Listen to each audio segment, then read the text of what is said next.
Bonjour à tous, mercredi 22 avril, point bourse. Les marchés sont nettement revenus en arrière hier avec des baisses de l'ordre de 3% aux États-Unis, 3,07 sur le SP 500.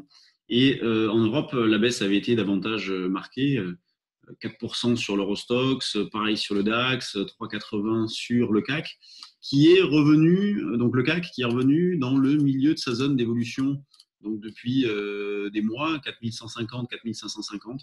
Et donc à 4350, on est au milieu, avec toujours cette alternance de mouvements haussiers, baissiers, dans le vide, sans densité, sans rencontrer de contrepartie.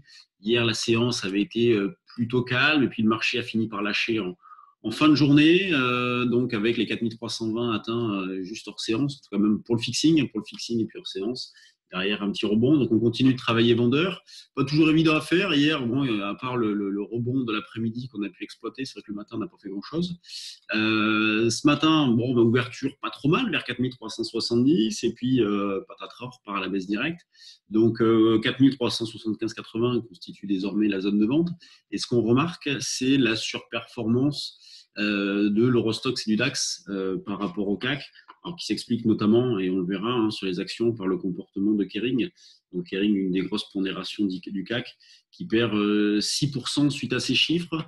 Donc vendeur vers 4380 sur le CAC, au-dessus on retrouve les plus hauts de cette phase-là, donc les plus hauts de 16 heures. Sur le trade du jour dynamique, on avait proposé une vente vers 4395 l'après-midi. Donc ça nous a permis de faire un bel écart.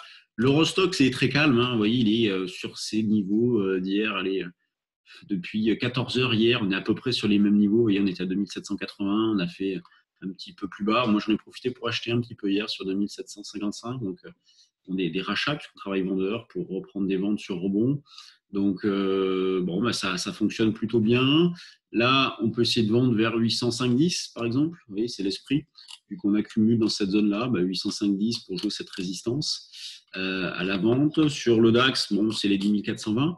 C'est le niveau qu'on proposait également sur le trade du jour. J'avais envoyé un petit message pour dire que bon, les 10 420 était une résistance pour vendre. Donc derrière, pareil, on a eu un super repli. Donc on a pu en profiter. Donc là, franchement, tout ce qu'on propose, ça marche très bien. Toutes les ventes, le scénario principal, on part toujours du principe que l'hésitation devrait se poursuivre. Alors on navigue à vue, bien sûr. On ne construit pas de stratégie directionnelle forte. Mais nous, on continue toujours d'envisager une évolution donc entre 4550 et 4150 sur le CAC. Sur l'eurodoll, on continue de vendre sur rebond. Pareil, ça a été assez calme. Et c'est calme en ce moment parce que bon, les salles de marché sont quasi vides. Il n'y a pas grand monde. Donc, faible volatilité. Hier, on a eu un bel exemple puisque pendant un bon moment, on a évolué entre un 18-20, un 18-40, donc 20 pips, ça c'est rien du tout. Puis on a eu la petite accélération dans l'après-midi, ce qui nous a permis de vendre, puisque c'était le niveau qu'on proposait. Et dès le matin, on proposait un 0,877 à la vente, ça a été atteint tout pile à 16h26. Et puis derrière, le retracement qui nous a permis de faire une 30-40 pips, donc c'est parfait. Et là, on reprend cette zone, donc on continue de vendre. Des petites positions, des écarts de 30-40 pips, on arrive à les réaliser assez régulièrement. Donc vendeur sur les indices, vendeur sur l'eurodoll, sur les actions toujours à l'affût d'opportunités. Hop, voilà. Donc sur les valeurs du CAC, eh bien Peugeot plus forte hausse, 3,5, Kering moins 6, le CAC il est ici, donc plus 0,60 à 200 millions. Vous voyez, on revient sur la moyenne mobile longue. Bon, ça ne veut pas dire grand-chose, mais voyez, on voit bien la dérive latérale que l'on a depuis le 25 mars. Le 25 mars, on était déjà autour des 4350, 4400. Puis depuis, bon, on est allé un petit peu plus bas, vers 4150, un petit peu plus haut, vers autour des 4550, mais la plupart du temps entre, avec donc cette alternance mouvement haussier, mouvement baissier.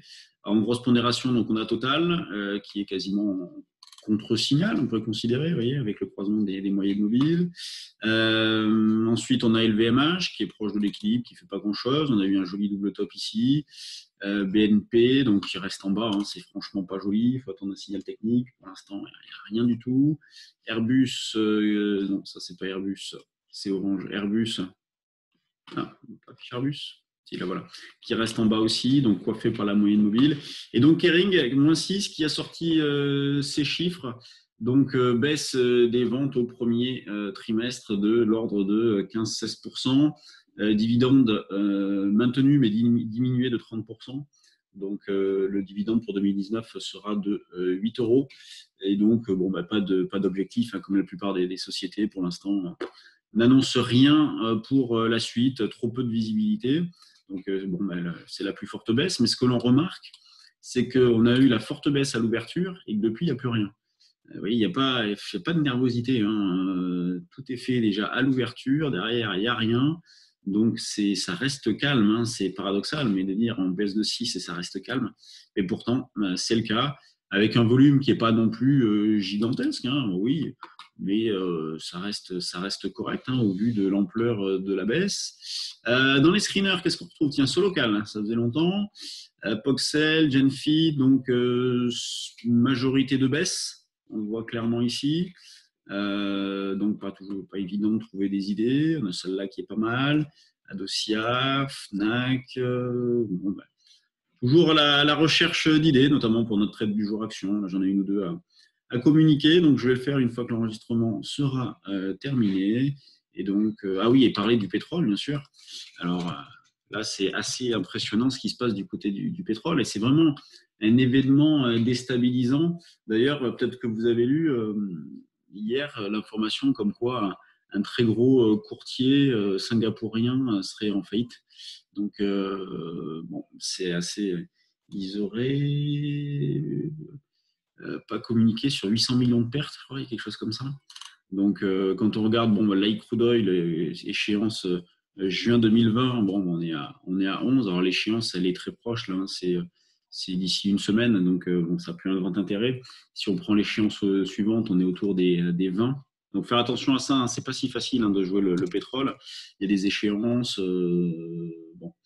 Donc, il y a des contrats futurs, il y a des ETF, il y a plein de produits, il y a des CFD aussi possibles, mais ce n'est pas si évident que ça. Renseignez-vous bien si vous souhaitez intervenir sur les règles du jeu, les dates d'échéance, les cours de compensation, c'est pas évident. Parce que des fois, il y a de sacrés décalages.